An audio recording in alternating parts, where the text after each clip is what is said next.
How we doing today, guys? Got a podcast for you today.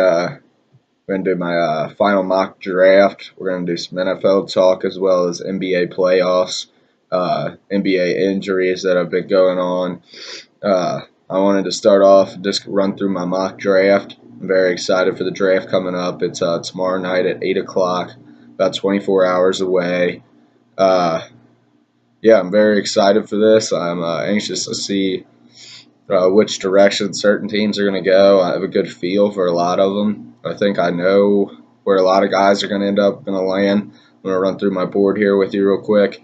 One with the Los Angeles Rams. I got them selecting Jared Goff, quarterback out of Cal. I got the Eagles with the second pick taking Carson Wentz, quarterback out of North Dakota State.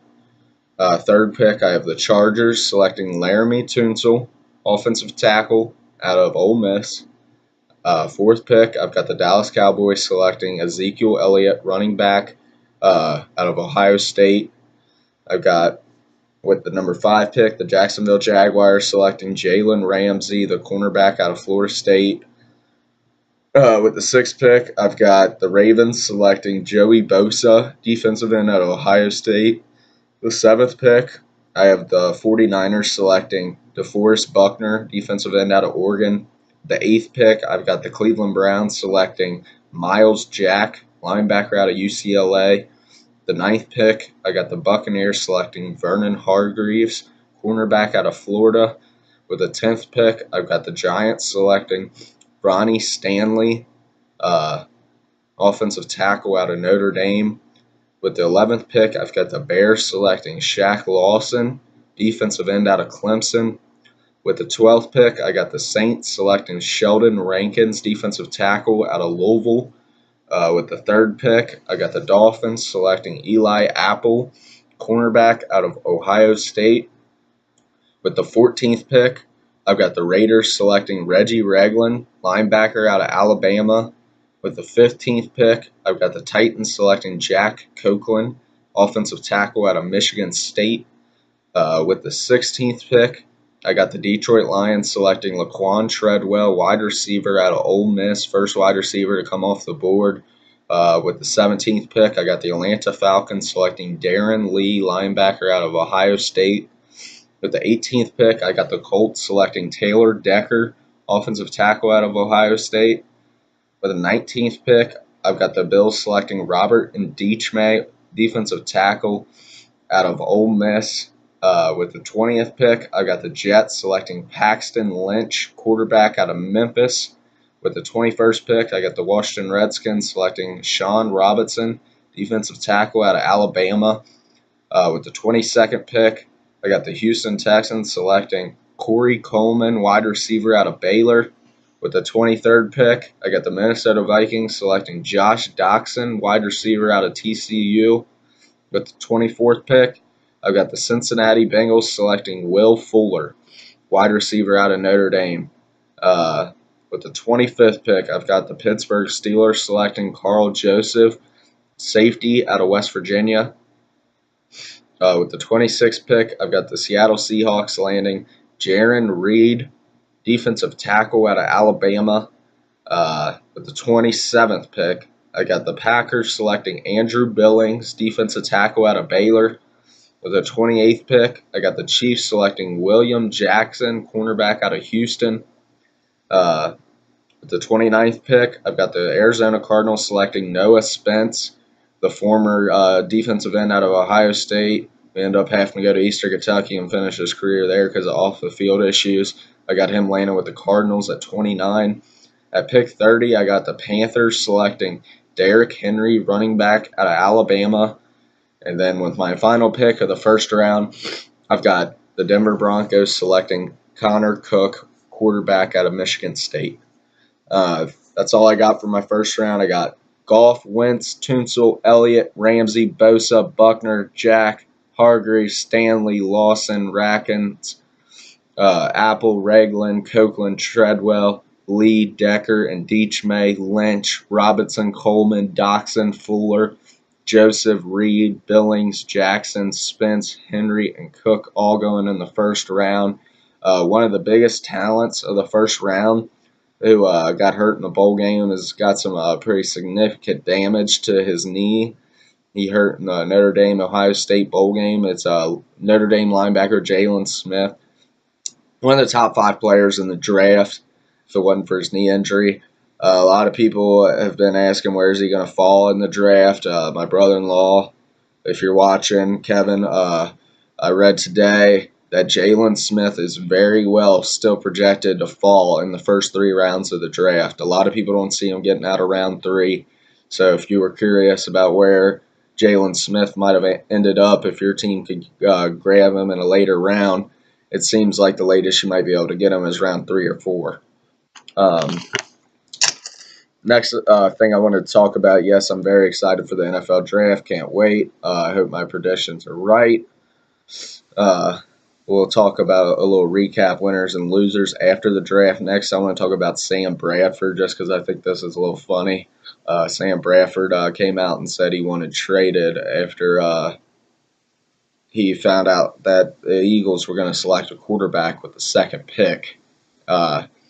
But he's a $35 million contract. Nobody wants his contract. Denver asked for it, and his agents, just like, no, I'm not taking less money.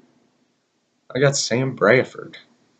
Who is Sam Bradford? I was watching The Herd with Colin Cowherd this morning, and he made a great comparison to Sam Bradford. He took all Sam Bradford's like his wins, his losses, all of his quarterback stats, and he said compared it to who Sam Bradford was statistically most likely alike in the NFL. And his comparison was Josh Freeman. He only had one more loss than Freeman. He had a couple more touchdowns than Freeman, a couple less interceptions, but they were like spot on as far as comparison goes. And he was talking about how Sam Bradford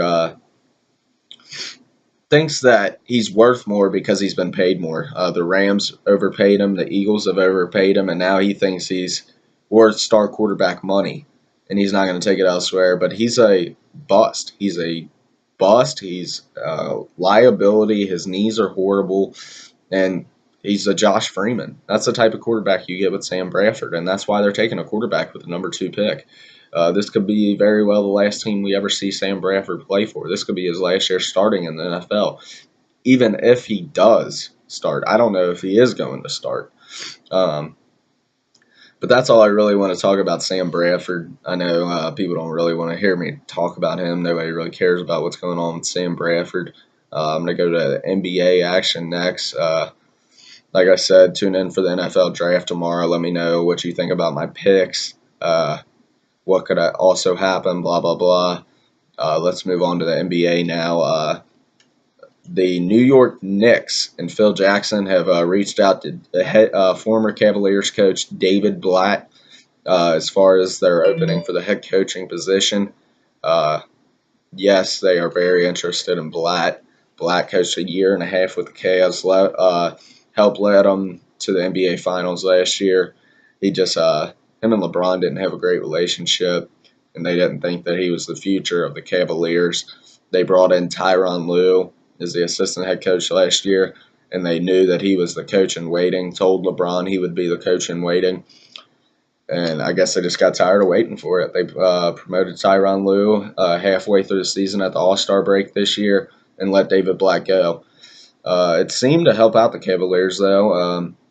I think David Blatt's a good coach. I don't know if the Knicks would be a good spot for him, but he's definitely going to be a coach in the NBA next year, whether it's LA or New York or wherever the case may be. I'd like to see the Knicks go with like a Stan Van Gundy or somebody that's proven in this league over David Blatt, but I would understand if they went with David Blatt for their coaching need. David Blatt, he's a good coach, I think. His heart was in the right place in Cleveland. Like I said, though, if you don't get along with LeBron, you're not going to last long on a LeBron organization. He's the best player on the team. He's the coach on the floor. He's the GM off the floor. I mean, it's what LeBron wants. It's not what David Blatt wanted. he didn't like what David Blatt was doing. He didn't like his rotations and stuff like that. But I just don't know if David Blatt going from LeBron James to Carmelo Anthony is a great idea. I think LA would probably be better, even though they have like higher what would you say want for their head coaching position. I know they want Luke Walton. I know they want uh, Kevin Ollie from UConn. They're also interested in Jay Wright from Villanova, as well as Stan Van Gundy and David Blatt as well. But yeah, it's going to be very interesting to see who the Knicks and the Lakers hire. The next thing I want to talk about, though, is Chris Paul and Blake Griffin. Chris Paul broke his hand, is out indefinitely for the playoffs. His season is over with a fractured hand.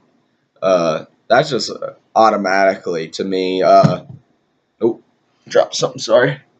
That's automatic. That's automatically to me. Yeah, he. They're done. The Clippers are done without Chris Paul. I heard all day yesterday how pretty much Chris Paul was the most valuable player to his team is anybody. Is LeBron James is to his, is Steph Curry is to his. Chris Paul is just every bit as valuable to the Los Angeles Clippers. I'm not saying he's a better player or he's whatever, but as far as valuable to a team, Chris Paul's as valuable as you get. And I'm very curious. Did we just see Chris Paul's last game as a Clipper? Did we see his last game as a Clipper? Did we see Blake Griffin's last game as a Clipper? Blake Griffin hurt his quad, hasn't been in great health all year, really hasn't done anything for the Clippers this year. He did not contribute to any of their success this season. He's been suspended half of the year. He had a broken hand. Now he has a pulled quad. He's out for the playoffs as well. I think there's no chance in hell Clippers even win another game. I don't think they win another game for the rest of the series. I think their season is over. Chris Paul, Blake Griffin could have just possibly played either one of them could have just played their last games as Clippers, maybe even both of them. I don't know what the situation with Blake Griffin and the training staff and the coaching staff and ownership is like right now after the whole incident that happened earlier in the season. I don't know where Chris Paul's heart is at. I heard yesterday he is very, very desperate to win a championship, would be willing to leave the Clippers and go somewhere else, probably in the Eastern Conference, to help him win a championship. I'm hearing that he would be very well interested in going to Cleveland and playing with the Cavaliers next year.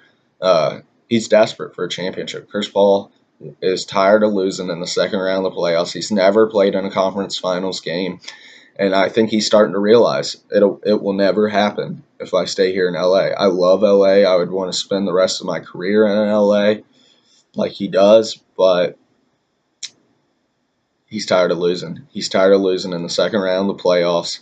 This year it's going to be the first. They just paid DeAndre Jordan that huge contract, and nothing seems to be working out. They had a stacked bench at the beginning of the year. I remember that.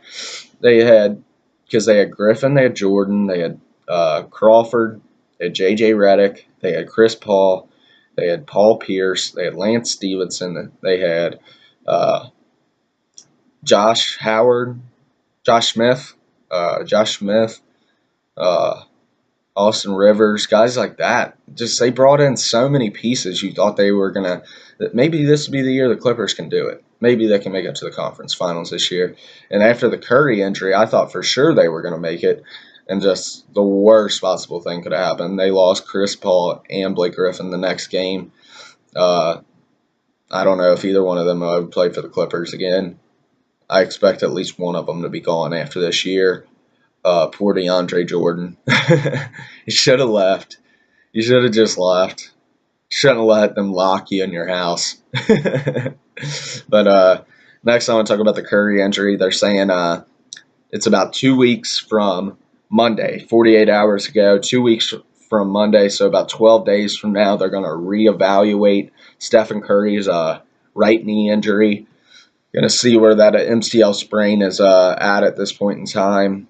But in my opinion, 12 days from now, he's automatically going to miss 4 or 5 games. Automatically 4 or 5 games of the Western Conference semifinals he's going to miss. There's no doubt about that.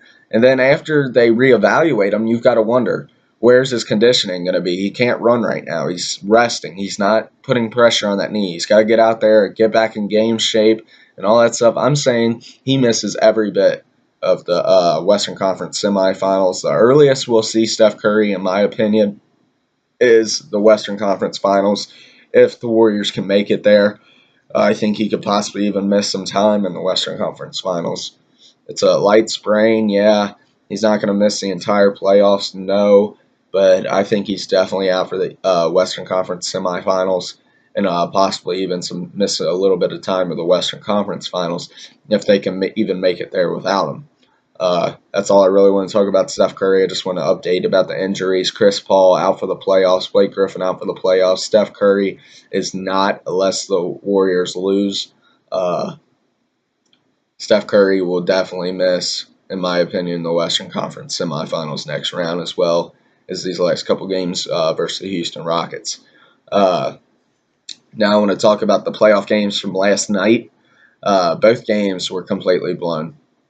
Both games are blown by one by the Indiana Pacers and one by the Boston Celtics. Both are in great positions to take a 3-2 lead. Raptors and Pacers, like I said, I'm going to talk about that one first. They were tied 2-2. Game in Toronto. Pacers were up by 15 after the first quarter. We're up 14 going into the fourth. And I walked away from the TV. There was 9 minutes to go in the game. The Pacers were up by 9 points. I didn't think they had the game won, but when I walked back and saw that, because it was 90-81, and I went back and saw that the score was 102-99, that the Pacers only scored 9 points in the whole entire fourth quarter and completely blew this game. I could not believe it, just because of the simple fact of how great Paul George played in this game. Like I said, they lost 102-99. Toronto takes a 3-2 lead in the series now. But, God, Paul George last night, 39 points. He had 5 3-pointers. He had 8 rebounds, 8 assists. You got to feel bad for Paul George right there. You got a 14-point fourth quarter lead, and it's because of you. And your teammates just can't hold on. They couldn't make a basket. They couldn't make a free throw. I mean, I think they missed 6 or 7 free throws in the fourth quarter. It was unreal. 6 or 7 free throws missed and a 3-point loss is huge. Just can't believe they blew that game. DeMar DeRozan had 34 points as well.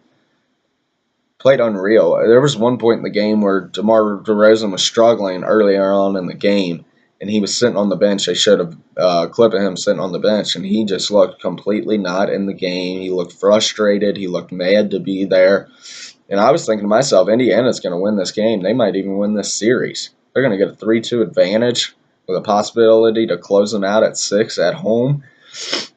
I mean, it would have been the perfect opportunity for them. But and I was thinking to myself, DeMar DeRozan is leaving the Toronto Raptors. He still might, even if they do win this series. A lot of people are interested in DeMar DeRozan. I think he could end up in L.A. next year. L.A. would make that huge. They would give him a freaking max deal and act like they just signed Kevin Durant to a 6-year deal. But it's DeMar DeRozan. Yeah, he scored 34 points for Toronto last night, but he is not a number one option. I think he will go somewhere this summer and probably try to be a number one option. But, yeah, he looked completely out of it in the middle of the game. And then he just went off, ended up with 34 points. Toronto, like I said, takes the 3-2 lead in this series. I think they end up winning this series. They could close them out in 6 at Indiana next game. I don't see this one going to 7.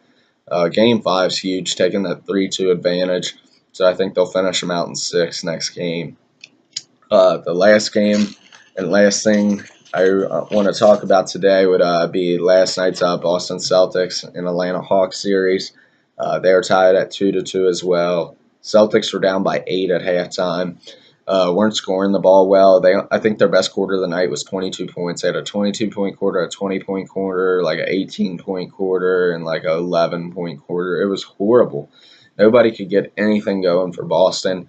They ended up giving up 42 points in the third quarter and completely just gave themselves no chance. I think they were down by, I don't know, 8 or 9 points, 7 points, and ended up getting outscored by about 20 points in the third quarter.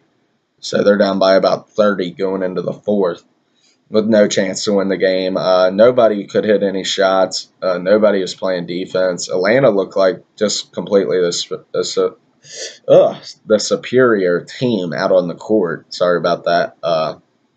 Yeah, they looked great. Atlanta is kind of a scary team because how deep they are. They got about 5, 6 guards that can play. They got Korver, they got Heinrich, they got Teague, they got Schroeder, they got Cephalosha. I mean, then they got Horford and Millsap and guys like that down low. I mean, they're very deep. They're a very scary team. Uh, it's unfortunate that Boston played bad last night. I was hoping to see a good game. They've pretty much got smacked around all 3 road games versus Atlanta this series. Isaiah Thomas last night was horrible. He had 7 points on 3 of 12 shooting. Just couldn't get anything to go. I think their leading scorer had 14 points. And they're really missing Avery Bradley right now. Avery Bradley has missed all 5 games this series with a hamstring issue pretty much. And it's really hurt Boston. He's one of their best defensive players. He can hit 3-pointers and be an extra scoring option for Isaiah Thomas and Marcus Smart and those guys. But like I said, Isaiah Thomas played horrible. They gave up 42 points in the third quarter.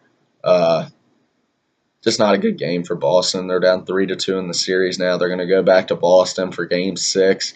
Boston is a great team at home.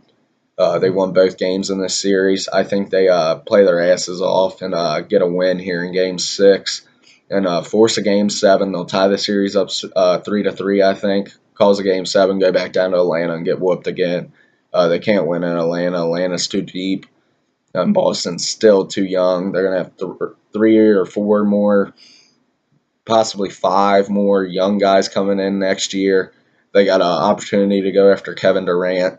I think they need to do some serious soul searching. Brad Stevens, who they want to keep, who they want to get rid of, who they want to bring in, who they want to draft. I don't think they trade their draft picks. I think they have 3 first-round picks.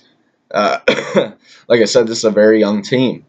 So, with even more young guys coming in, they got to keep developing and keep working at being able to get to an Eastern Conference semifinal, Eastern Conference finals as well. But like I said, I think Boston will win Game 6. I think Atlanta will take Game 7 and take the series. I think Toronto will take the series. We'll end up seeing Cleveland versus Atlanta and Toronto versus the winner of Miami and Charlotte. My predictions for tonight's games, I have the Miami Heat getting the win at home tonight over the Charlotte Hornets and taking a 3-2 advantage in the series here tonight in Game 5. Game 5, Blazers and Clippers in LA tonight. Blake Griffin, Chris Paul out, like I said. I think CJ McCollum and Damian Lillard are going to take great advantage of that. I think they get the win tonight, go up 3-2 in the series, end up finishing off the Clippers in 6 or 7, probably 6. But yeah, I got the Blazers winning, taking a 3-2 advantage. I got the Heat over Charlotte in a 3-2 advantage. Last game tonight will be the Warriors and the Rockets. I think the Rockets can come out and steal a game or 2 from the Warriors without Steph Curry. But I don't think it might happen. I don't think it's going to happen tonight. I think the Warriors are going to come out with something to prove. Yeah, we can still win without Curry, blah, blah, blah. And I think they ultimately come out and get the victory in the series in 5 games. And they'll play the Trailblazers next, in my opinion. But that's all I got for my NFL mock draft. Recap NFL talk, NBA playoffs, as well as NBA injuries that have been going on.